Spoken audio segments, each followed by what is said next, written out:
Hi there guys, Templar here, and today I'll be talking to you guys about the true Game of Thrones.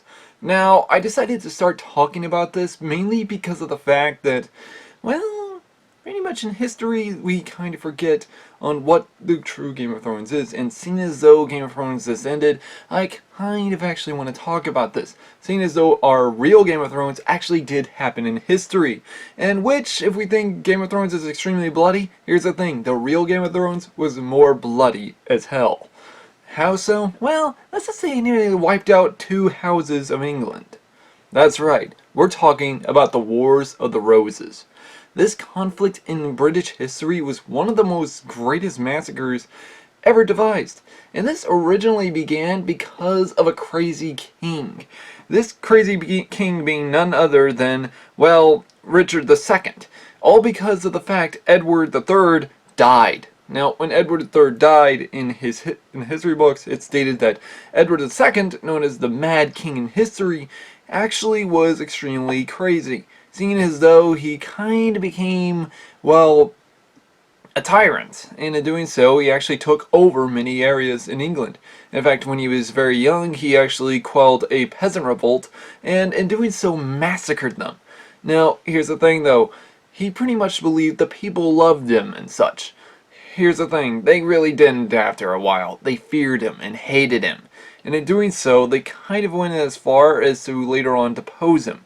In fact, none other than Henry himself actually became King Henry IV, who in the process deposed Richard. In the process, had him arrested, and so on. We get the whole point. Now, in doing so, we actually might want to know, okay, who were the Lancasters and who were the Lancasters and the Starks in, well, in the War of the Roses? Well, that would actually be understandable. The Red Rose understanding the Lanchesters, and the White Rose being of the Yorks. In fact, both of them have the same name variation. How so? Well, think about it. The Yorks are in the north, the Starks are in the north. The Lanchesters are in the south, the Lancasters are in the south. You get the point there. Now as well though, if we also take a look at the map, we actually see a very wide range that it looks just like England. The only thing different is that Ireland is technically on the bottom. Now though, we could also take a look at also in more other forms of history that in fact, including the entire map variation, makes it look as though almost as like the maps of, well, medieval Europe at the time. Now also if we take a look more closely in the depths, because of King Henry the Fifth's death, it was stated that his son, King Henry VI, took the throne. In which, here's the thing though, he was technically a baby at the time. How so? Well, this is the messed up part in history. Imagine seeing the fact that technically as soon as you're born, technically you're becoming ill-advised, and in the process you're going to lose everything. In fact, later on, King Henry VI was actually married off to a, well, woman from France named Margaret. This was supposed to become a peace alliance with France. However, it didn't end well, seeing as though it ended up having Margaret, who actually in history books is labeled as Cersei. How so? Well, Cersei and, well, get the point. Cersei was one hungry power, Margaret was hungry for power, they were kind of causing problems to their people, blah blah blah. So you can see a major problem here. But as well, another form in history that we actually can take a look at is Robert Baratheon, who actually was stated to have married Cersei because of a political alliance. Same thing goes with Edward and, well, or should I say Henry and Margaret. You know, here's the messed up part though. Their son Edward though, Edward of Westminster, who technically is Prince Joffrey. And here's the thing though, Edward was actually worse than Joffrey. He may have not held power, but he technically was 3 times more mad. It was even stated though that any nobleman that crossed his path would technically have his head cut off, or worse. Sometimes he even had actually a group of 2 families or whatever, and since these were 2 that deposed his family, he actually had the male's genitals cut off and the women's breasts cut off, and then sewed upon the opposite sex. In doing so, he then ordered them to have sex with each other. Now, that's kind of dark. And here's the thing: if they didn't, weren't able to do it, then technically they'd be killed on sight, which messed up, dude. But that's not even the worst part in history. In fact, it keeps getting very worse. However, in truth, though, Edward was technically killed in battle by Edward the Fourth, mainly on the battlefield, not poisoned. So you can see the problem. But as well, another type of form of person in history that was actually very famous was none other than the most famous that actually started this, Richard York, or as we call him, Ned Stark in Game of Thrones. In fact, I started to see this actually really impressively in the first season. It makes sense, and as well, I've seen this before in history, and there it is. Now, as well, when I started to see this, I kind of actually wanted to understand this.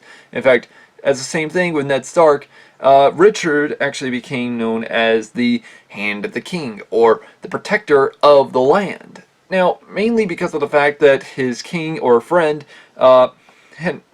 Henry the Fourth, kind of went into a type of, I want to say, a predimonical fit, type of, well, I guess you might call was technically in a coma, I guess that's the correct term. But in the process, he actually wanted to depose Margaret and the corrupt officials, seeing as though because of them they lost lands in France and many other areas. Which you gotta admit, it's not a very good idea to get corrupt officials in your politics, and many of the parts of Parliament actually agreed. But here's the thing though, Richard actually in the process went as far as to actually nearly become King of England. Here's the thing though, he never even wanted it, he just wanted his sons to actually inherit it, seeing as though he didn't trust Margaret or the later son, which I kinda have to see why. But the messed up thing though, is that Henry could never wake up from his coma until he would technically wake back up, not even because of his son, but because of a miracle. And this actually was later on enough proof to technically depose Robert, and including Richard and so on. But I'll get to that very soon.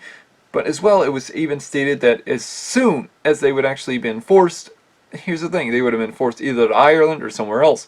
And as well, Richard would even come back with his own army, and in the process, even depose the king, and as well lock him up. In which, you gotta admit, makes sense. He went as far as to actually attack Margaret, leading up into Scotland. However, yes, the Scottish and including the French were either friends of the Lanchesters or including the Yorks. It kind of went vice versa every few times, depending on which one was king. But as well, as soon as this happened, York was technically was actually slain in battle and beheaded. But before, he was placed a paper crown upon his head that was bloodied from his own soldiers. This technically was sparked the ending of the Lancaster rule mostly. In fact, because of this, none other than, than Richard York's own son, Edward York, actually became known as Edward the Fourth. And Edward the Fourth was one of the most greatest kings probably during the time of the War of the Roses, technically until the end of the war. And in doing so, he actually went as far as to actually kill off the entire bloodline. Because of him, Prince Edward was killed, and as well, so was actually the corrupt official king. The king was technically actually stated to have either been killed inside the prison, we do not know, but still. Now, as well, technically, Edward IV was technically our Robb Stark. How so? Robb Stark technically betrayed a ideal of actually wanting to marry into someone, because here's the thing, Robb Stark was supposed to marry someone else, he married, technically, his, his confidant or whore or whatever you want to pronounce it as. Same thing goes with Edward IV. He technically didn't want to marry a French princess, seeing as though he already married someone else. He married his own, bed maiden. So, you get the point here. And as well, because of this, there was actually a man known as Walric who actually betrayed Edward, and as well even got his own brother betray Edward. So, and I'm not talking like Warwick's brother, I'm talking Edward's brother to betray him. And this is messed up in history books, and as well went on to many conflicts. However, Edward managed to win, and Warwick, not so much. But as well, also, it's stated that the sons of Edward would actually later on be given the throne of England. However, it didn't end that well. In fact, it was actually stated that in history books, it actually was stated that Edward III, or should I say Richard III, or as we call him, Stannis Baratheon, took the throne, and pretty much because of the fact he stated that the sons were illegitimate. So in doing so, he didn't actually want them to win. And in doing so, he actually went as far as actually killing off the bloodline. Now, though, if we take a look at history books and from Shakespeare, Richard III is technically supposed to be a messed up king, or as well a crooked spinal hunchback. Now, we don't know if that's true or not, but a lot of people do state that it's informative, and technically because of the fact he kind of had no other choice. Seeing as though the princes were kinda... well, you get the point. Well, mainly because of the fact they're kind of, kids. So what is he supposed to do? He has to call them illegitimate. So there's no other way. Otherwise, he might worry about them being, corrupted by officials, in which technically there were corrupt officials in the court, in which even Richard himself wanted to make sure England didn't fall into another civil war. So in doing so, he wanted to make sure to fake this conflict. And in doing so, he even had to kill his own nephews, which even himself, he did not want so. In fact, it's even later on documented in many documents in history. However, it seems that Shakespeare just writes those out, so...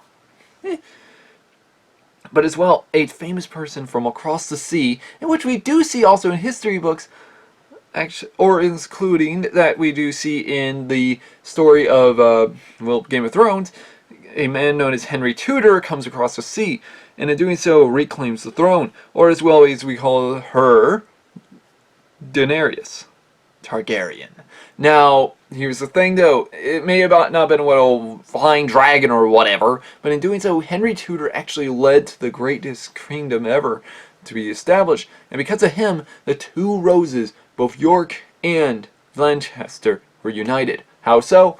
Well, Lancaster was of Henry Tudor, and in doing so, because of him, we actually got, the eldest sister of the two former princes, now uniting as one.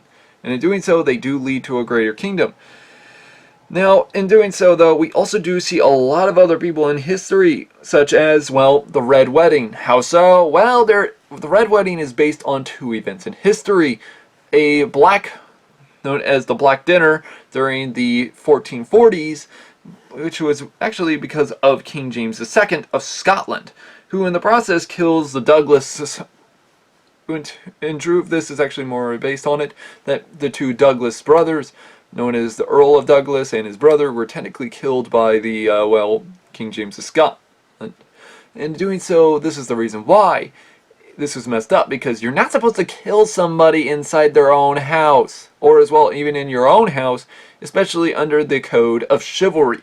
This ideal is that you're not supposed to kill anybody, not the host, and not even the, guests.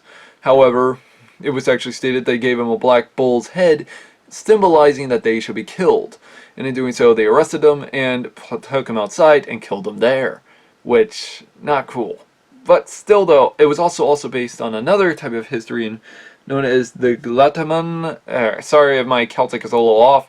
The Glataman Massacre, in which was taken place because of the Campbells massacring the MacDonalds, and which is probably why the two clans really hate each other. In doing so, the Scottish MacDonalds were actually massacred in their own home.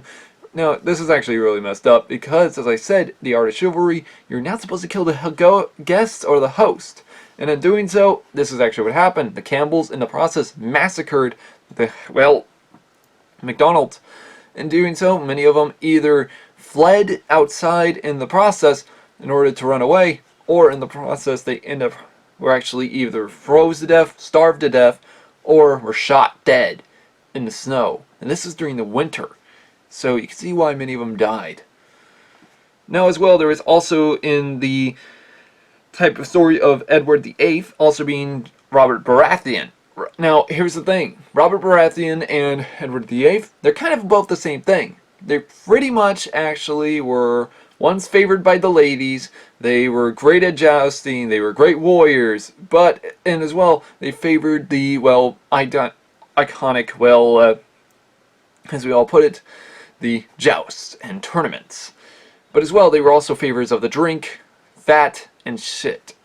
And in doing so, because of them, they kind of led England nearly into a massive conflicts. Yeesh. Yeah, I can see why these two are kind of the same. But as well, another type of famous historian person is actually Khal Drago.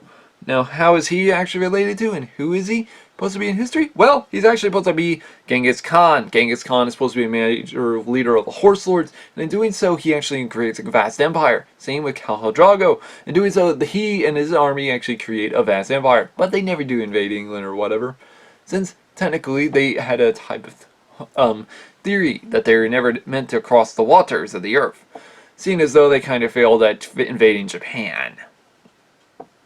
Though they did manage to do it once, but failed, so you get the point. But as well, I guess you guys also might want to know, what is the ending in Game of Thrones supposed to represent? Well, in truth, it represents one thing in history. And this is actually kind of understandable, seeing as though there are the two brothers, or cousins, or what do you want to put it as at the time. In doing so, we actually get pretty much the entire family is divided and such. They're all over. That's kind of like the point. But as well, Robb Stark goes up north. Here's the thing! Because of him going north, there is a reason being that. The reason he goes up to the north is actually for a major reason. It's because this is supposed to symbolize the form in history of which that the type of leader that would actually lead to the next king of England. Not just England, Wales, Scotland, and Ireland. And that is correct. It is none other than King James I of England, Scotland, and the entire British Kingdom. In fact, this is actually what it represents. The true king will emerge from the north when the time comes. So in doing so, you might see from a later Game of Thrones series, maybe that's what we'll see. Maybe, hopefully, I don't know. But still though, we can see why this is incredible, and as well, this is why the history books, when it comes to many fantasy books, fantasy writers, you might want to take something notes from history because it makes it a lot more badass sounding. Or as well, maybe the History channel can actually learn from this. But guys, if you guys want to learn more about the War of the Roses, I will leave links down below of what led to the War of the Roses and documentaries on what actually happened in the War of the Roses, and as well as some short series groups that actually I've also heard from. Anyways guys, if you want to actually know more about history, let me know in the comments below. Like, comment, subscribe, and as well click that bell button so it can also help the channel grow. Anyways guys, this has been Templar, and have a nice day.